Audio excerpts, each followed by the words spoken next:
नमस्ते दोस्तों, मैं सेल्फ अमित विक्रम। पिछले 2 महीने से मैं वीडियोस नहीं बना पा रहा था due to some technical problems. कुछ प्रॉब्लम्स आ गई थी, तो अब मैं फिर से शुरू कर रहा हूं और कोशिश यही रहेगी मेरी कि हफ्ते में एटलीस्ट एक वीडियो तो ज़रूर बनाऊं मैं। तो जैसा कि आप जानते हैं कि कल नीट का पेपर हुआ था। तो नीट में आज हम जो फिजिक्स के 45 क्वेश्चन आते हैं हम उनको एनालाइज करते हैं। तो जो मैंने पेपर देखा है तो पेपर तो बहुत ही इजी था। तो आइए डिस्कस करते हैं क्वेश्चंस को, जिसमें पहला क्वेश्चन है, इन ए guitar 2 strings A and B made of same material are slightly out of tune and produce beats of frequency 6 Hz. When tension B is slightly decreased, तो beat frequency है increases to 7 Hz. If the frequency of A is 530 Hz, the original frequency of B will be। अच्छा, ऐसे दे रखा है हमारा 530 hertz. पहला question physics का, ठीक।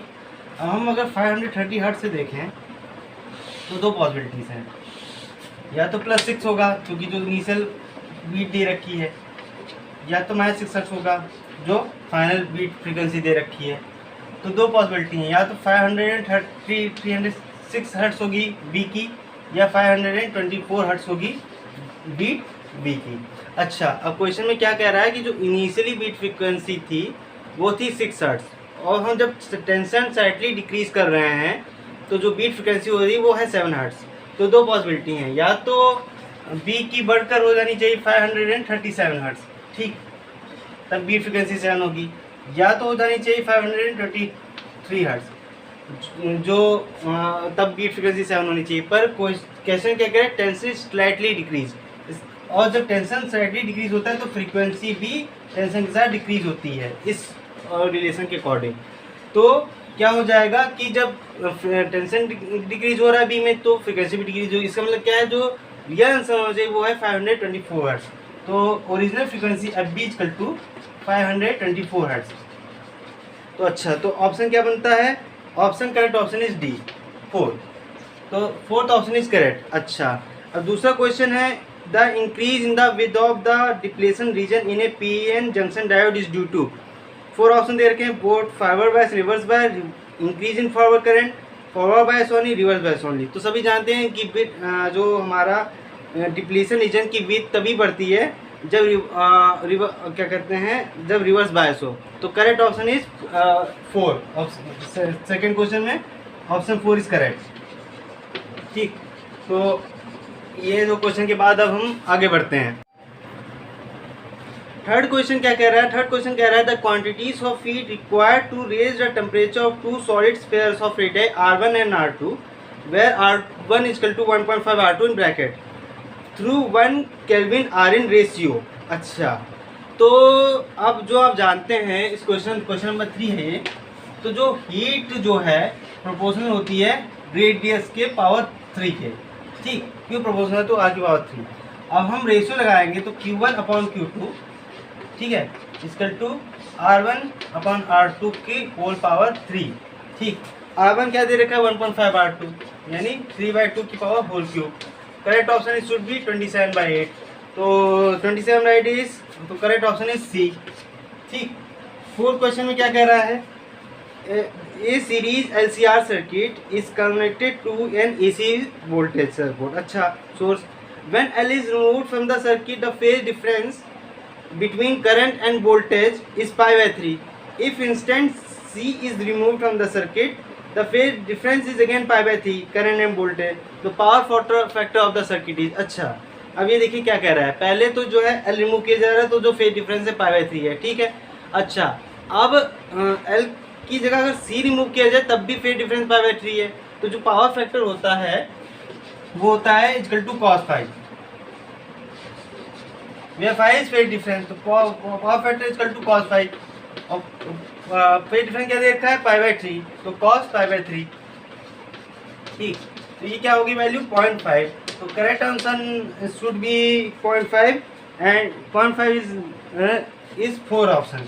तो करेक्ट ऑप्शन इज 4, ठीक। इसमें 3 था और इसमें 4, ठीक है। अभी 4 क्वेश्चन हो गए हैं, तो अब मूव करते हैं क्वेश्चन नंबर 5 पे।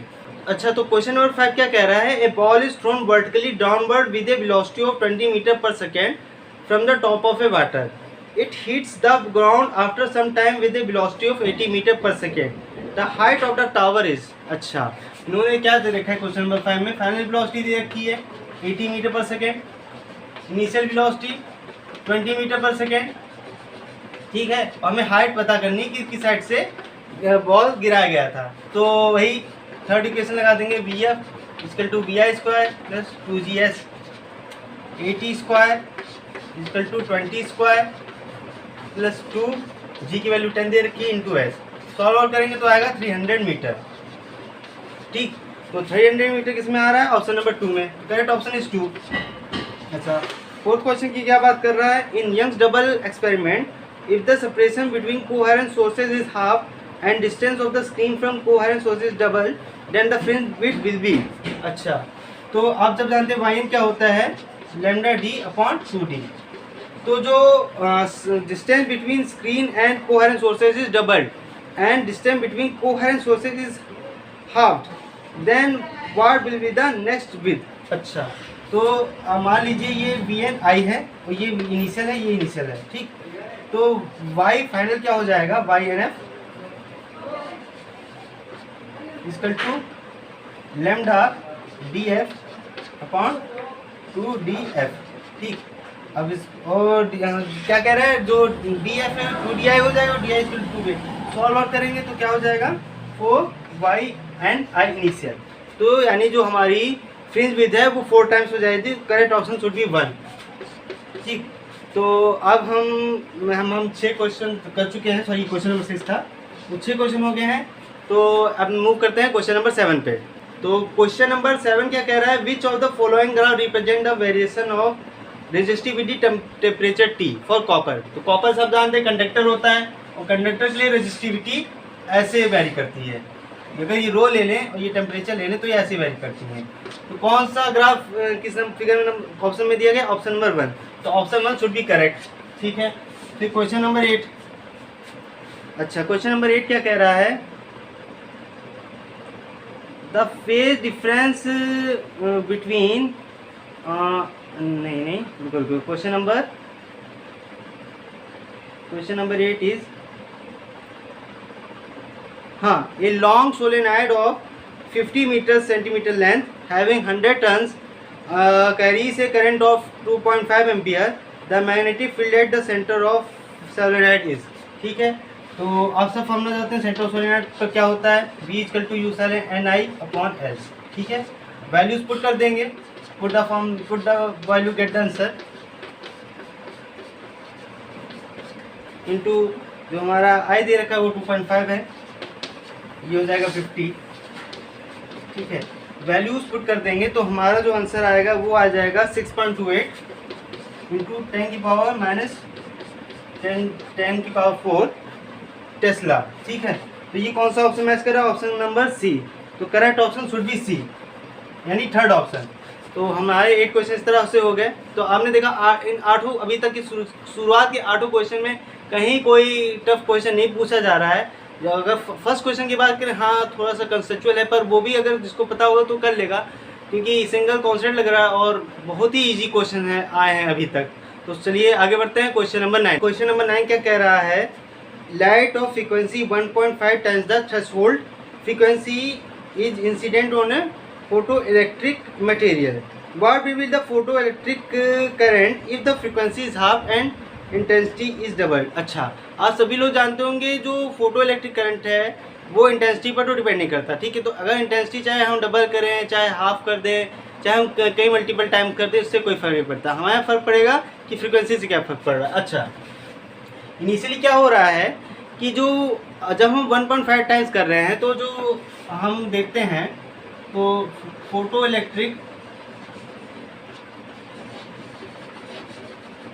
वोल्टेज कह सकते हैं इसे,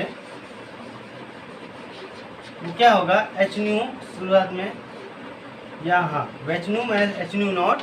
ठीक, अच्छा अब इनिशियली क्या है, nu equal to half nu nought, तो फोटो इलेक्ट्रिक करंट होगा। ठीक है, अब क्या है, अब क्या कह रहा है कि जो इंटेंसिटी वो फ्रिक्वेंसी है वो हाफ कर दी जाती है, यानी जो इंसिडेंट थी वो 1.55 न्यू नॉट थी, और जब हाफ कर दी गई तो क्या हो जाएगी भी नीचे, तो भी फाइन क्या हो जाएगी 0.57 न्यू नॉट। अच्छा, अब आप क्या देख रहे हैं, जो बाद में हम इंसिडेंट लाइट की फ्रिक्वेंसी होगी वो कम है, लेस देन क्या कहते हैं एच न्यू नॉट से, तो क्या हो जाएगा, कोई करंट नहीं प्रोड्यूस होगी जब तक कि जो इंसिडेंट लाइट है उसकी जो क्या कहते हैं फ्रिक्वेंसी है उससे इससे के बराबर या इससे ज़्यादा ना हो। तो फाइनल आंसर क्या हो जाएगा 0।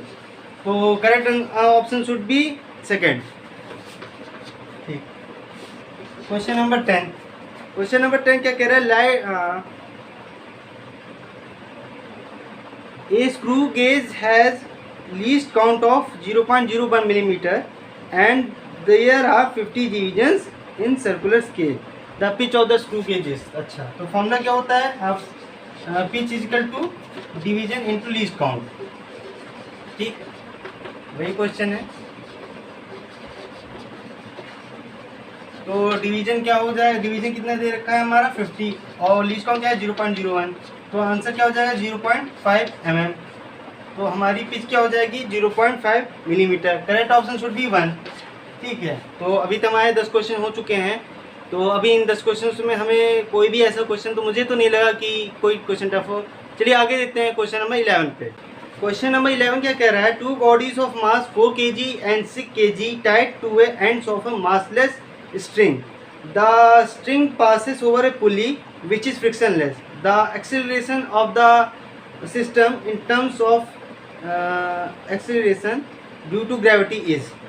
ठीक है, अच्छा, तो क्वेश्चन क्या होगा, ये सब जानते हैं। जो पुली वाला क्वेश्चन होता है, मान लीजिए ये m1 हो गया, ये m2 हो गया, तो इसका कॉन्सेप्ट क्या होता है, जो हैवी होगा, अगर मान लीजिए m2 is greater than m1, तो क्वेश्चन कैसे बनती है, तो m2 क्या लिखते हैं equal to m2g minus T. मतलब क्या होता है कि जो इसका वेट है m2g नीचे की तरफ वर्क करता है और जो टेंशन है वो ऊपर की तरफ वर्क करता है।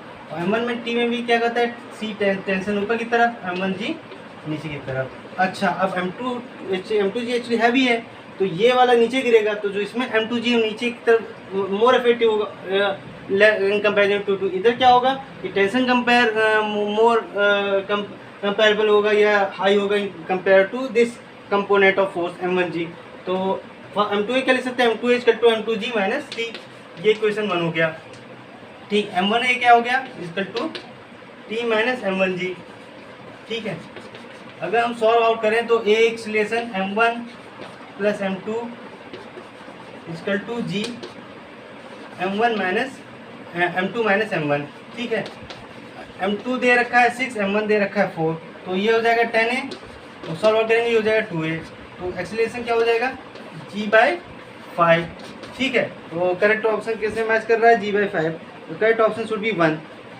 तो करेक्ट ऑप्शन इज 1। अच्छा, सेम क्वेश्चन नंबर 12 क्या कह रहा है, for transition reaction which of the following statement is correct. अच्छा, ट्रांजिशन रिएक्शन के लिए कौन सा स्टेटमेंट करेक्ट होगा। पहला है both emitter junction as well as the collector function are forward bias. अच्छा, ये तो पॉसिबल नहीं है कि इमीटर भी फॉरवर्ड बायस हो, कलेक्टर फॉरवर्ड बायस हो, ट्रांजिशन रिएक्शन हो रहा है। ठीक है, ये गलत हुआ। The base region must be very thin and slightly dope. दूसरा ऑप्शन है base emitter and collector regions should have same doping concentrations and base emitter and collector region should have same size। तो जो correct option होना चाहिए मेरे हिसाब से ये होना चाहिए base region must B thin and lightly dope. तो करेक्ट ऑप्शन शुड बी 12 में 2 इज करेक्ट। ठीक है, अच्छा, तो अभी तक 12 क्वेश्चन हो गए हमारे। तो अब नेक्स्ट क्वेश्चन पे बढ़ते हैं। तो क्वेश्चन नंबर 13 देखते हैं कि for which of the following Bohr model is valid. अच्छा, तो हम सब जानते हैं कि जो बोर मॉडल है वो जो है सिंगली जिसके एटॉमिक सेल में कह सकते हैं सिंगल इलेक्ट्रॉन होता है उसके लिए वैलिड होता है। तो हाइड्रोजन के लिए वैलिड है। ठीक है, हीलियम प्लस तो 2 हीलियम 4 होता है, अगर 1 इलेक्ट्रॉन तो 2 हीलियम 3, तो फिर बचा आउटरमोस्ट शेल में 1 इलेक्ट्रॉन, तो इसके लिए भी वैलिड हो गया। ठीक है, ड्यूटेरियम एटम तो 1s2, उसमें भी 1 इलेक्ट्रॉन, तो उसके लिए भी वैलिड हो गया।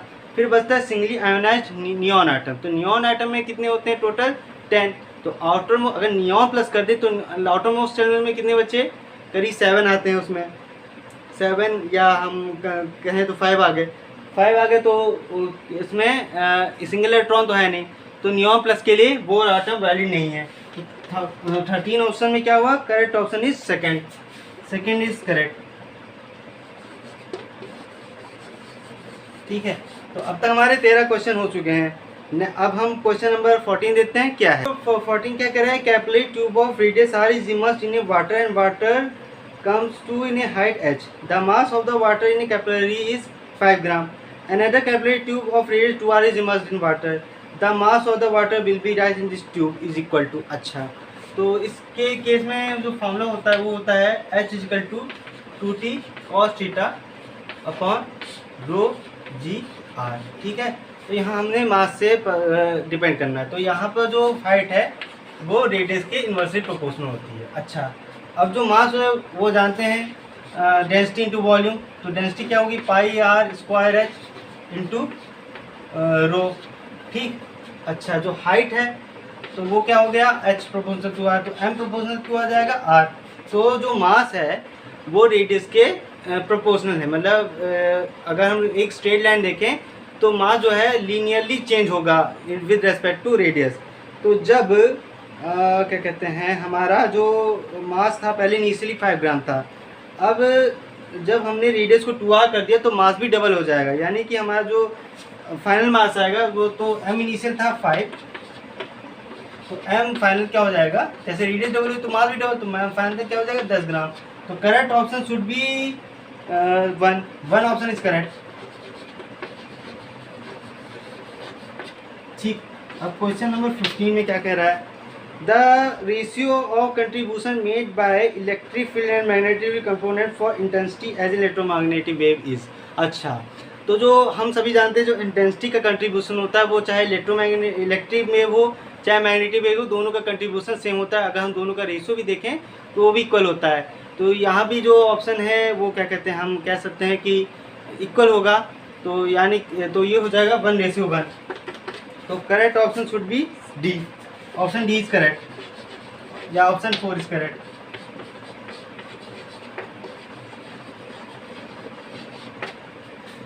ठीक है, अब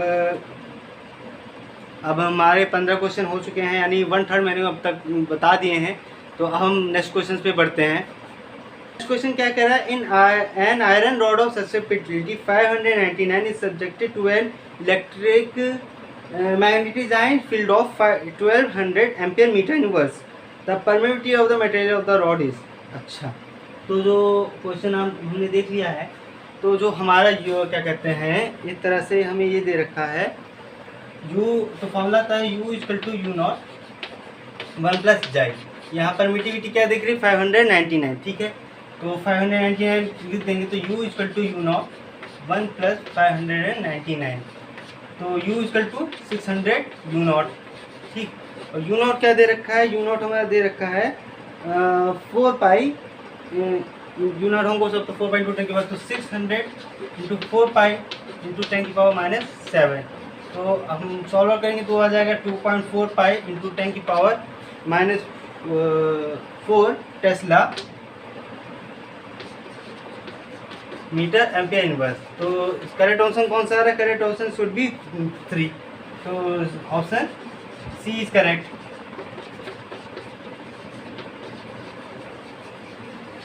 ठीक है, तो ऑप्शन सी इज करेक्ट। अच्छा, क्वेश्चन नंबर 17 में देखिए, तो ये लिखा था Brewster angle IB for interference should be.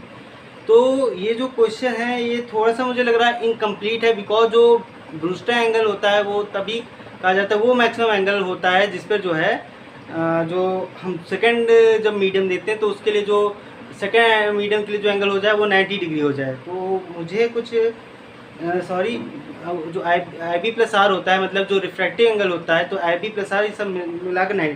तो ये क्वेश्चन मुझे थोड़ा सा इनकम्प्लीट लग रहा है, बिकॉज उन्होंने कोई मीडियम मेंशन नहीं किया है, तो आई थिंक इनमें कोई ऑप्शन सही नहीं है। मेरे हिसाब से तो नन ऑप्शन इज करेक्ट।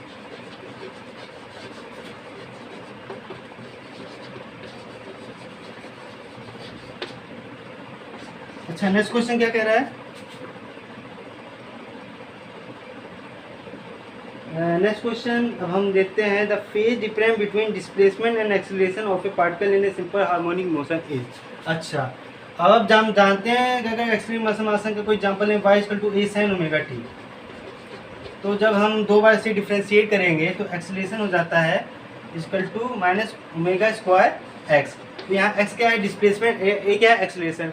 ये तो नेगेटिव साइन है, इस नेगेटिव साइन का मतलब जो होता है, जो नेगेटिव साइन आ रहा है, अगर नेगेटिव साइन ना हो तो दोनों सेम फेज में, और नेगेटिव साइन का क्या मतलब हुआ, जैसे हम मान लीजिए y equal to minus X, अगर हम x 1 रख दें तो y आ गया -1, मतलब x की वैल्यू अगर 1 पॉजिटिव है तो y इधर -1 में आ रहा है, यानी कि ये पाई फेज डिफरेंस आना चाहिए। तो जब हम 100 अगर साइन 180 डिग्री देखें या 180 डिग्री देखें, एकदम पलट दें तो वो उल्टा हो जाए तो ये -1, तो यानी जो फेज डिफरेंस होना चाहिए वो होना चाहिए पाई रेडियन।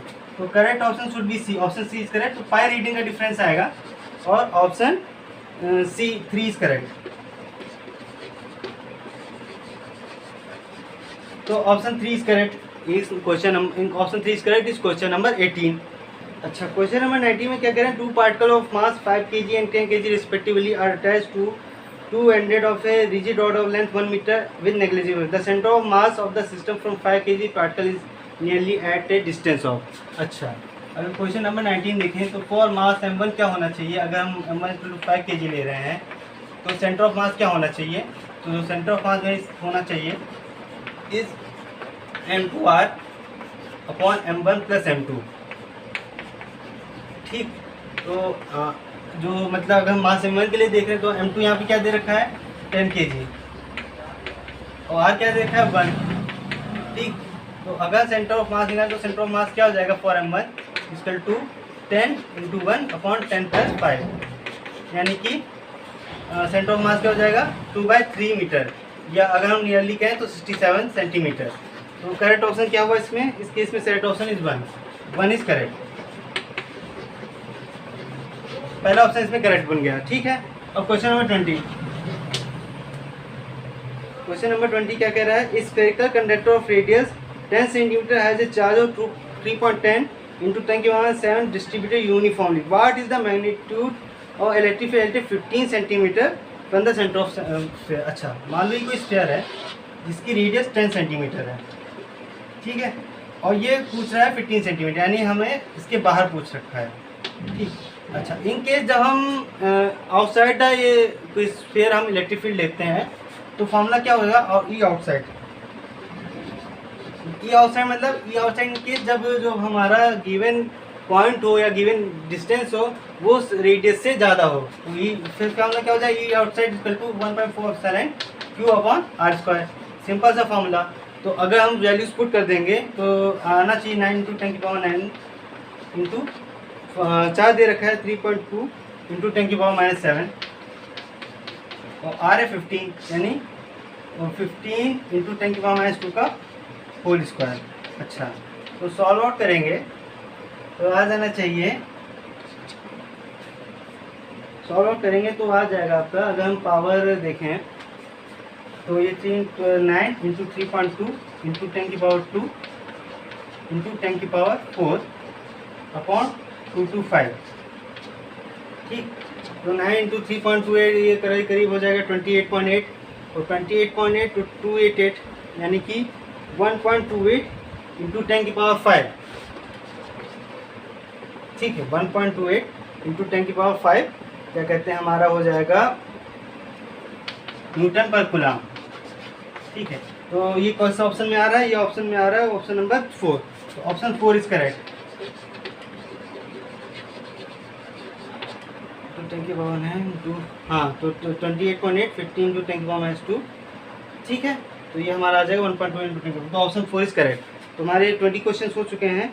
तो आइए अब नेक्स्ट क्वेश्चन देखते हैं कि कैसे आ रहे हैं। अभी तक तो बिल्कुल ही इजी लेवल्स हैं क्वेश्चंस का, जैसा कि हम अभी तक देख रहे हैं। नेक्स्ट क्वेश्चन क्या है कि ए जूम डेट light of wavelength 600 nanometre is coming from star, the limit of resolution of telescope whose एवरेटी हैज डायमीटर 2 मीटर इज। तो रेजोल्यूशन का फॉर्मूला क्या होता है, रेजोल्यूशन ऑफ टेलीस्कोप,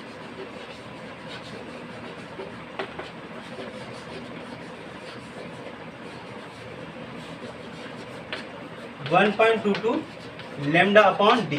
ठीक, तो ये रेडियन में आएगा 1.22। लेमडा क्या दे रखा है हमारा, लेमडा दे रखा है हमारा 600 नैनोमीटर, यानी कि 6 × 10⁻⁷ और हमारा जो कैपिटल डी है यानी कितना 3 मीटर, डायमीटर 2 मीटर। ठीक है, तो डायमीटर इज गिवन 2।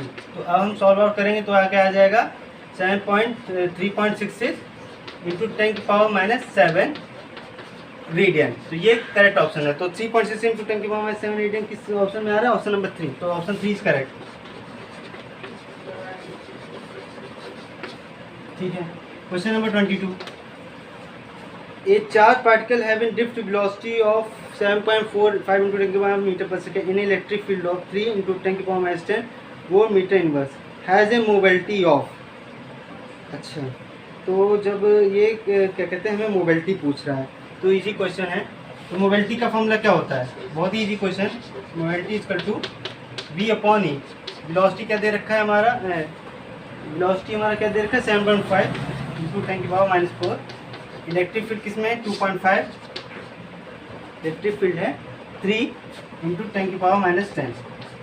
तो आंसर क्या आ जाएगा 2.5 × 10⁻6 और जो यूनिट होगी वो हो जाएगी metre square volt -7 second minus.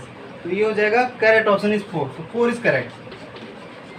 तो ये क्वेश्चन नंबर 22 तक का सोल्यूशन हुआ। तो ऑप्शन 4 इज करेक्ट। तो ये भी देख रहे हैं बहुत ईजी, अभी तक बहुत ही इजी क्वेश्चंस का लेवल आ रहा है। ठीक है, नेक्स्ट क्वेश्चंस पे आते हैं। नेक्स्ट क्वेश्चन क्या कह रहा है, taking into account of significant figure what is the value of 9 - 9.99 match 0.0099। ठीक है, तो क्या लिखा है 9.99 माइनस 0.0099। अच्छा, तो आंसर क्या आना चाहिए, ये तो बहुत ही मल्टीप्लिकेशन सब्ट्रैक्शन तो बहुत ईजी हो गया 0 1। ठीक, अच्छा अब हम सिग्निफिकेंट फिगर्स चेक करते हैं। तो इसमें कितनी सिग्निफिकेंट फिगर्स हैं 3, क्योंकि बी में कोई 0 भी नहीं आ रहा और 9.999। ठीक है, तो 9 अब अगर हम 3 सिग्निफिकेंस तक करें तो ये आंसर हो जाना चाहिए 9.98। तो correct option should be 4। Option 4 is correct. ठीक, question number 24। The energy of equivalent of 0.5 gram two substances. इसमें भी वही equal to mc square Einstein equation लगा देंगे। तो 0.5 × 10⁻³ × 9 × 10⁻16। ठीक, 4.5 × 10⁻13 जूल। ठीक, तो 4.5 × 10⁻13 जूल। ये जो है आपका ऑप्शन नंबर 4। ऑप्शन 4 में भी करेक्ट हो गया। तो ये भी बहुत ही आसान क्वेश्चन है। अच्छा, next question, question number 25। When a uranium isotope 92 uranium 235 is bombarded with a neutron is generates 36 proton 89 3 neutrons and. तो मतलब 3 न्यूट्रॉन्स और क्या होंगे। तो जब 92 यूरेनियम 235 बॉम्बार्ड किया जा रहा है 0 न्यूट्रॉन 1 से, तो ये तो हमारा आ रहा है 36 प्रोटॉन 89। ठीक है, और क्या आ रहा है +3 0 न्यूट्रॉन 1। ठीक है, तो अब देखो यहाँ 235 + 1 236। ठीक, अच्छा यहाँ 3603। तो यानी जो एटॉमिक नंबर होगा जो आएगा उसका 56 होना चाहिए और जो एटॉमिक मास आएगा वो होगा 154। तो क्या आंसर होना चाहिए +56 बेरियम 144। तो ये किस में आ रहा है, ये आ रहा है आपका ऑप्शन नंबर 3। तो ऑप्शन 3 इज करेक्ट। ठीक, ऑप्शन 3 इज करेक्ट। तो ये थोड़ा सा ये भी इजी ही मानिए, क्योंकि आपको बस दोनों साइड इक्विवेलेंस जैसे रिलेशन नहीं होती कि हमें दोनों साइड्स के नंबर जो है बस इक्वल होने चाहिए, बस हमें वही देखना था। तो ऑप्शन 3 इज करेक्ट। ठीक है, अभी हम आए 25 क्वेश्चन हो चुके हैं फिजिक्स में, अब हम आगे बढ़ते हैं। तो क्वेश्चन नंबर 26 में क्या कह रहा है, short electric dipole has a dipole moment of 16 × 10⁻9 coulomb. The electric dipole due to this dipole at a distance of 0.6 metre from the centre of dipole situated at a line making an angle of 60 degrees with the dipole axis is। अच्छा, मान लीजिए कोई dipole axis है। ठीक है, इसके बीच में जो सेंटर ऑफ लाइन है ये इससे 60 डिग्री एंगल हो रहा है। ठीक है, तो हमें इस पॉइंट पे यानी ये जो 0.6 मीटर डिस्टेंस पे है, इस पे हमें पता करना है कि जो हमारा वोल्टेज है वो क्या होगा। तो जो फॉर्मूला होता है V equal to 1/4 pi R square cos theta. तो थीटा यहाँ पे 60 डिग्री है। 1/4 एप्सिलॉन क्या होता है 9 इंटू 10⁻⁹। डायपोल मोमेंट क्या दे रखा है, डायपोल मोमेंट दे रखा है 60 इंटू 10⁻⁹ कूलम्ब मीटर।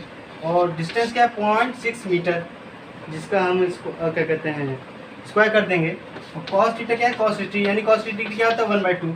तो अब जब आ जाएगा तो 9 इंटू 10⁻⁹, तो ये जो वैल्यू आनी चाहिए ये आनी चाहिए आपकी अबाउट, अगर हम सॉल्व करेंगे तो ये तो काट दीजिए 144 और ये हो गया 72। तो सॉल्व करेंगे तो 200 वोल्ट आना चाहिए। तो 200 वोल्ट किस में आ रहा है, 200 वोल्ट इज ऑप्शन 4। तो ऑप्शन 4 इज करेक्ट।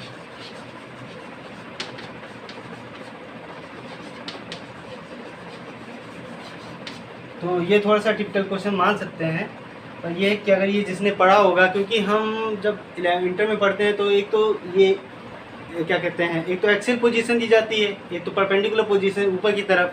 हमने तो दो ही जगह, और हमने कभी कोई एंगल में पढ़ाया नहीं जाता। शायद मुझे नहीं लगता किसी स्कूल में देखा जाता कि किसी एंगल पर जो है पता करें पर्टिकुलर एंगल में, हाँ 45 पे क्या होगा या 30।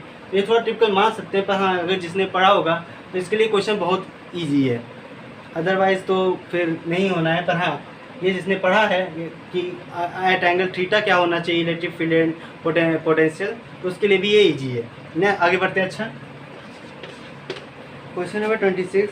ए cylinder contains hydrogen gas at a pressure of 249 kelvin pascal and kilo pascal and temperature at 27 degree Celsius. The density is. अच्छा, तो सब जानते हैं P equal to rho RT होता है। प्रेशर आपको दे रखा है 249 किलो पास्कल, यानी 249 इक्वल टू डेंसिटी हमें पता करनी है। रो R दे रखा है 8.3 और टेम्परेचर है आपका 27 डिग्री सेल्सियस। इसको कन्वर्ट करेंगे तो 300 हो जाएगा। तो रो वाला आ जाएगा 0.1 किलो kg पर मीटर क्यूब। तो करेक्ट ऑप्शन देखिए कौन सा मैच कर रहा है, करेक्ट ऑप्शन मैच कर रहा है आपका 1। तो ऑप्शन 1 इज करेक्ट। तो अच्छा, तो ऑप्शन 1 इज करेक्ट। तो अब हम आगे बढ़ते हैं नेक्स्ट क्वेश्चन पे। सर ये क्वेश्चन नंबर 27 है। तो अब तक हमारे 27 क्वेश्चन हो गए, तो हम आगे बढ़ते हैं। क्वेश्चन है the average thermal energy for a mono atomic gas is. तो ये सबको पता है, ये बताने की जरूरत नहीं है। Energy equal to 3/2 kVT। ठीक, 3/2 kVT। तो 3/2 kVT ऑप्शन 1 इज करेक्ट।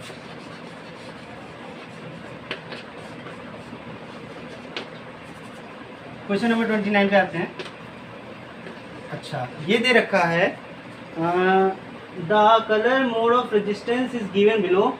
तो चार कलर दे रखे हैं, येलो, वायलेट, ब्राउन और गोल्ड। अच्छा, तो इसका फॉर्मूला होता है रेजिस्टेंस। इस केस में जो कलर बैंड हम देखते हैं वो होता है 2 into first digit, 2 into first plus second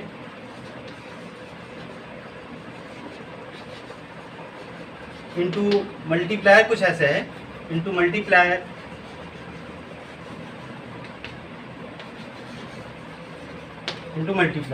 ठीक है। तो 2 into first plus second digit, यहाँ फर्स्ट डिजिट होगा, first digit plus second into multiplier. तो जो अब देखते हैं यहाँ अगर लेफ्ट टू राइट देखें तो येलो के लिए होता है 10, येलो के लिए होता है 20, और हमारा जो सेकेंड है वायलेट हो गया 7, और मल्टीप्लायर होता है जो कि हमारा ब्राउन है वो हो गया 10। तो हमारा रेजिस्टेंस आया 470 ओम।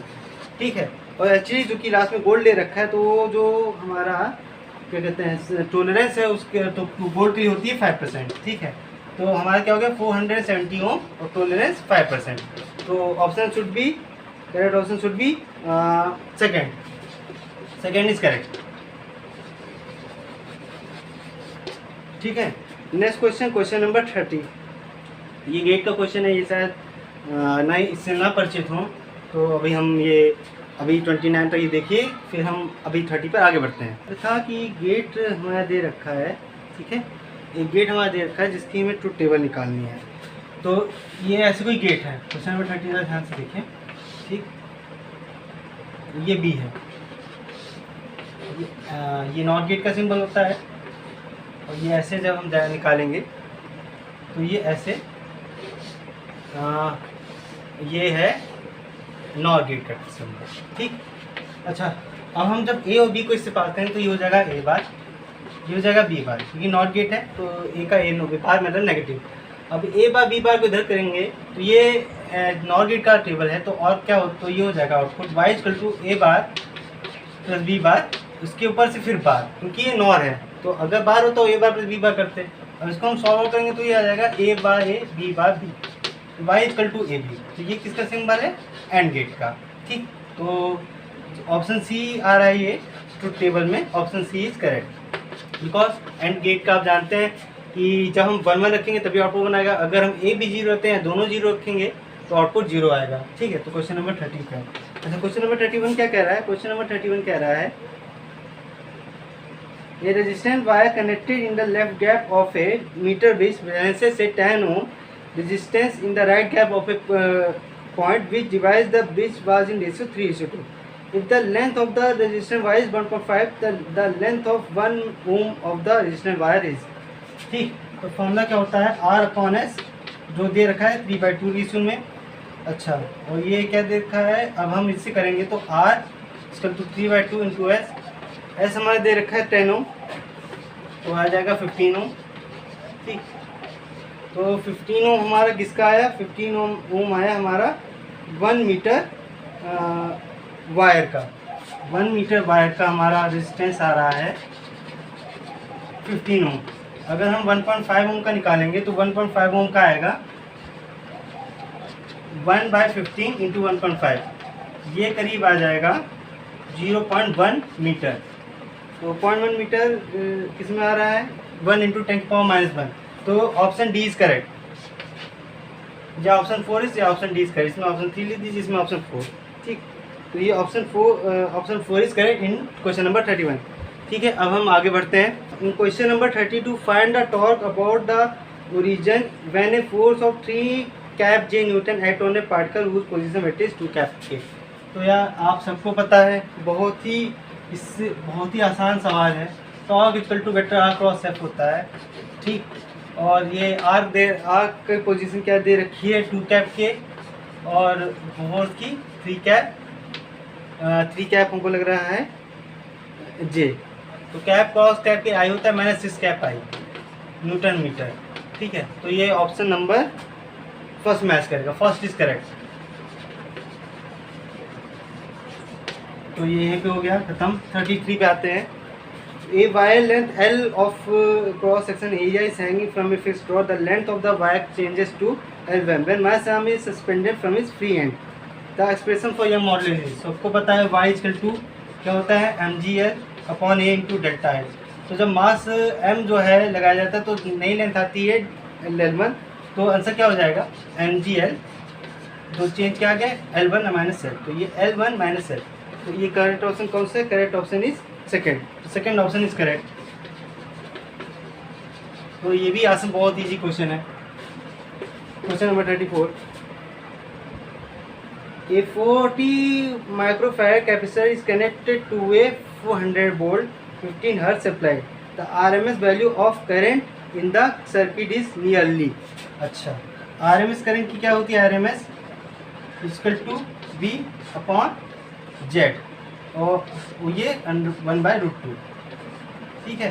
तो वोल्टेज दे रखा है हमारा 200 वोल्ट, और सी दे रखा है हमारा केवल एक कैपेसिटर है जिसके अकॉर्डिंग हम रेजिस्टेंस निकालेंगे, ठीक। तो सी दे रखा है 40 माइक्रोफैरेड। अगर इसके अकॉर्डिंग हम एक्सी निकालें तो ये हो जाएगा 1/2 पाई FC, और ये हम सॉल्व आउट करेंगे तो ये हो जाएगा, तो अगर हम 40 माइक्रोफैरेड रखें तो 80 पाई इंटू 10⁻⁻6, ठीक, 80 पाई इंटू 10⁻⁶। अच्छा, अब हम जब सारी वैल्यूज़ पुट कर देंगे तो वोल्टेज आ रहा है हमारा 200, ठीक, ओमेगा एफ तो 2 पाई एफ इंटू सी। अच्छा, ये अगर हम क्या कहते हैं फ्रीक्वेंसी रखें तो फ्रीक्वेंसी आ रहा है 50 हर्ट्ज, तो 50 रख देंगे। तो ओवरऑल जब हम सारी वैल्यूज रख देंगे 80 पाई इंटू 10 की पावर माइनस 6 इंटू 10 की पावर माइनस 6 इंटू 50, और ये पावर -1 में है, ऐसे कर लेते हैं। तो जब हम पूरा सॉल्व आउट करेंगे तो ये आंसर आपका आना चाहिए नियरली 1.7 एम्पियर। तो करेक्ट ऑप्शन शुड बी, तो करेक्ट ऑप्शन शुड बी क्या होना चाहिए? Correct option is third is correct. तो ऑप्शन 3 इज करेक्ट। जब हम पूरा सॉल्व आउट करेंगे तो ये ऑप्शन 3 आपका करेक्ट आंसर होगा। ठीक, तो अब हम आगे बढ़ते हैं।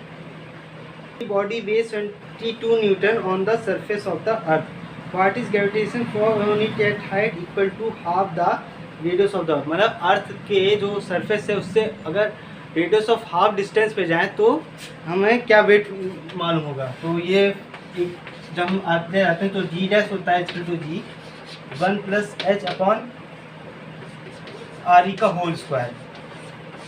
ठीक, तो एच जो है यहाँ आर ई बाई 2 है, तो सॉल्व करेंगे तो 1 प्लस 1/2 का होल स्क्वायर यानी आ जाएगा 4g/9, यानी कि जो ग्रेविटी होगी at height of half of radius ये 4g/9। तो 72 अगर इंटू 4/9 करें यानी तो ये आ जाएगा हमारा 32 न्यूटन। तो 32 न्यूटन किस ऑप्शन मैच कर रहा है? 32 Newton, option 4 is correct.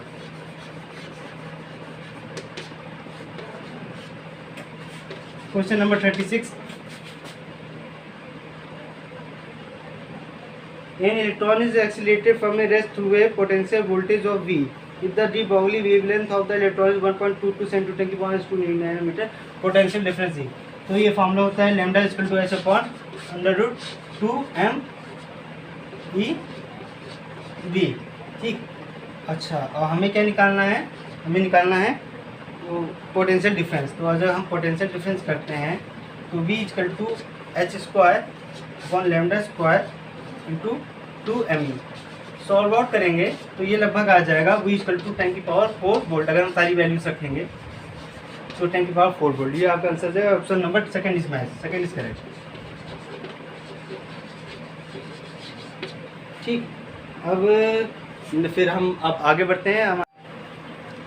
Next question में क्या कह रहा है? A rays is incident on a angle of incidence I on one surface of a small angle prism with angle prism made and emerges normally from the opposite surface. If the refractive index of the material of the prism is u, then the angle of incidence is linearly equal to। अच्छा, तो अब ये समझ लीजिए इस तरह से कि मान लीजिए कोई प्रिज्म है, ठीक, इसका एंगल हो गया a, तो ये जो है इस तरह से कुछ रे इंसिडेंट होगी। ठीक, और ये हो गया इधर, ये नॉर्मल मान लीजिए इसके लिए, तो ये आई हो गया, ये आई, ये अल्फ़ा, ये 90 डिग्री और ये आर। ठीक, अब हम इस ट्रायंगल को देखें तो alpha plus A plus 90 degree equal to 180 degree. ठीक, ये इससे आपको समझ में आ रहा होगा। तो जब हम इससे आगे बढ़ेंगे तो आर इक्वल टू क्या हो गया? Alpha equal to 90 degree, sorry alpha equal to 90 degree minus A. ठीक है, alpha equal to 90 degree minus A, ये क्वेश्चन। और आर क्या हो गया? R plus alpha, R plus alpha. तो जो आर अल्फा ये दोनों परपेंडिकुलर, तो R plus alpha equal to 90 degree. ठीक है, आर प्लस अल्फा से जब हम सॉल्व करेंगे तो ए प्लस अल्फा यानी आर प्लस, तो आर इक्वल टू ए हो जाएगा। ठीक है, आर इक्वल टू ए। अब हम स्नेल्स लॉ लगाएंगे। From Snell's law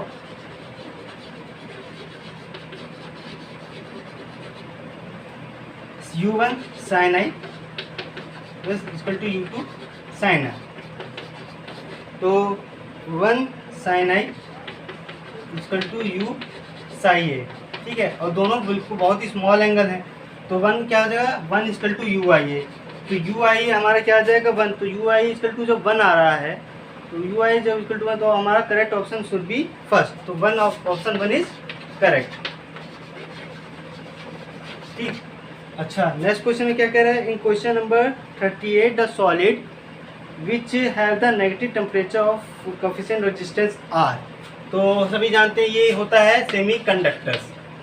semi conductors जो है उनका जो नेचर होता है सेमी कंडक्टर वो नेगेटिव कोफिशिएंट ऑफ रेजिस्टेंस होता है, ठीक है,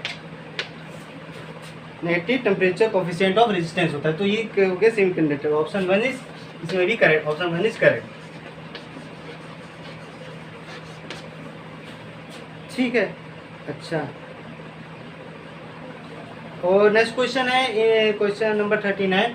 इन a certain region of space with volume 0.2 meter cube the electric potential used to 5 volt throughout magnitude of electrifying this region is, ठीक है। अब हम अगर क्वेश्चन नंबर 39 देखें तो मैं इसको हम ओरली बता देता हूँ।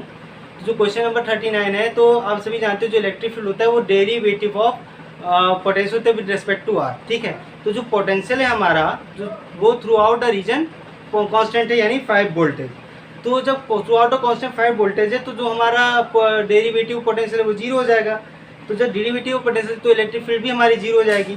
तो in case of question number अगर हम 39 कहें तो in case of question number 39, ठीक है, तो 39 जीरो किस में आ रहा है, ऑप्शन 3 इज करेक्ट। तो ये आपके 39। अब हमारे पास 6 क्वेश्चन बचते हैं तो अब हम उन्हें आगे डिस्कस करते हैं। Number 40 light with an average flux of 20 वाट पर centimetre square falls on a non-reflective surface at a normal distance having surface area 20 centimeter square. The energy received by surface during time span of 1 minute is, तो energy क्या हो जाएगी, energy equal to जो flux है flux into time और multiple by surface area.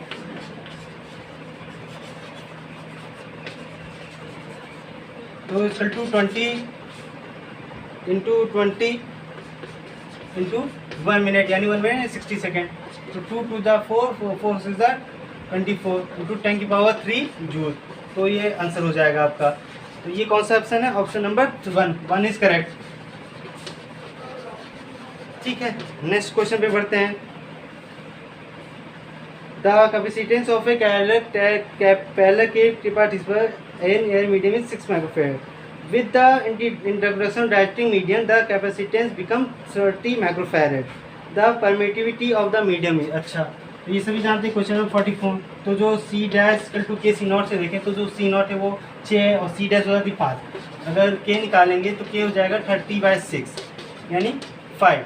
तो K हमारा 5 आ गया। अब हमें निकालना है कि तो जो हमारा परमिटिव ऑफ द मीडियम क्या होगा, तो एप्सिलॉन क्या होगा, epsilon equal to epsilon naught by K, ठीक है। तो इसको सॉल्व करेंगे 8.85 इंटू 10 की पावर माइनस 12/5, यह आ जाएगा 1.77 इंटू 10 की पावर माइनस 12, ठीक। ये आपका ऑप्शन नंबर डी यानी ऑप्शन 4 इज करेक्ट,